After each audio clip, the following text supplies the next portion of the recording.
Hello আসসালামু আলাইকুম বন্ধুরা, সবাই কেমন আছেন? আশা করি আল্লাহর অশেষ রহমতে সবাই ভালো আছেন।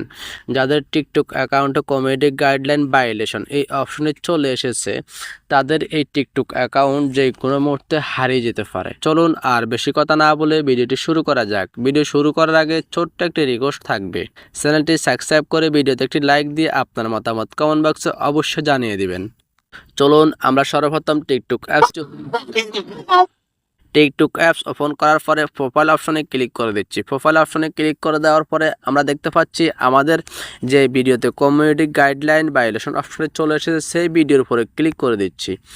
ভিডিওর উপরে ক্লিক করে দেওয়ার পরে আমরা এখানে দেখতে পাচ্ছি আমাদের ভিডিওটাকে রিমুভ করে দেওয়া হয়েছে। এই ভিডিও থেকে সমস্যাটির সমাধান করার জন্য এবং ভিডিওটি ফিরিয়ে আনার জন্য আমরা সর্বপ্রথম এই অপশনে ক্লিক করব। Community guideline violation views details এই অপশনে ক্লিক করে দিচ্ছি। এই অপশনে ক্লিক করে দেওয়ার পরে এখানেও আমরা সেম লেখাটি দেখতে পাচ্ছি এবং উপরে রয়েছে ভিডিও রিমুভ। আমরা এখন এই নেক্সট অপশনে ক্লিক করে দিচ্ছি। নেক্সট অপশনে ক্লিক করে দেওয়ার পরে আমরা আবারও নেক্সট অপশনে ক্লিক করে দিচ্ছি। এখন আমাদের কাজ হচ্ছে স্যাম্পল অ্যাপ্লাই অপশনে ক্লিক করে দিতে হবে। স্যাম্পল অ্যাপ্লাই অপশনে ক্লিক করে দিচ্ছি। এখান থেকে আমরা সাবমিট অপশনে ক্লিক করে দিতে হবে। আমি এখান থেকে সাবমিট অপশনে ক্লিক করে দিচ্ছি।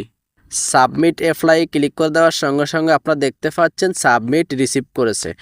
এখন টিকটক প্রতিনিধি এই ভিডিওটাকে পুনরায় যাচাই করে দেখবে। যাচাই করার পরে 24 ঘন্টার ভিতরে আমাদের এই ভিডিওটি আমাদেরকে আবারও ফিরিয়ে দেওয়া হবে। আর যদি 24 ঘন্টার ভিতরে সমস্যাটির সমাধান না হয়, তাহলে আপনারা কি করবেন? তাহলে আপনারা ভিডিওটি ডিলিট করে দিবেন। আশা করি আপনারা 24 ঘন্টা অপেক্ষা করলে আপনাদের সমস্যাটির সমাধান হয়ে যাবে।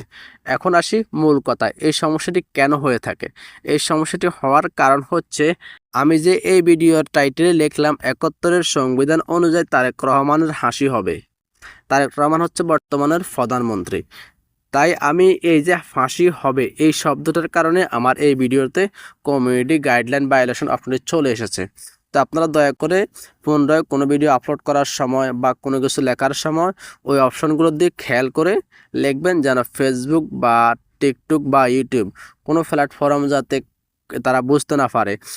মাঝখান দিয়ে কোনো ডট দিয়ে দিবেন বা কোনো হ্যাশ দিয়ে দিবেন বা কোনো স্টার দিয়ে দিবেন। তো আশা করি আজকের ভিডিওটি এই পর্যন্তই। সবাই ভালো থাকবেন, সুস্থ থাকবেন। সবার সাথে আবারও দেখা হবে নেক্সট ভিডিওতে। চ্যানেলটি সাবস্ক্রাইব করে অবশ্যই সাথে থাকবেন। আল্লাহ হাফেজ।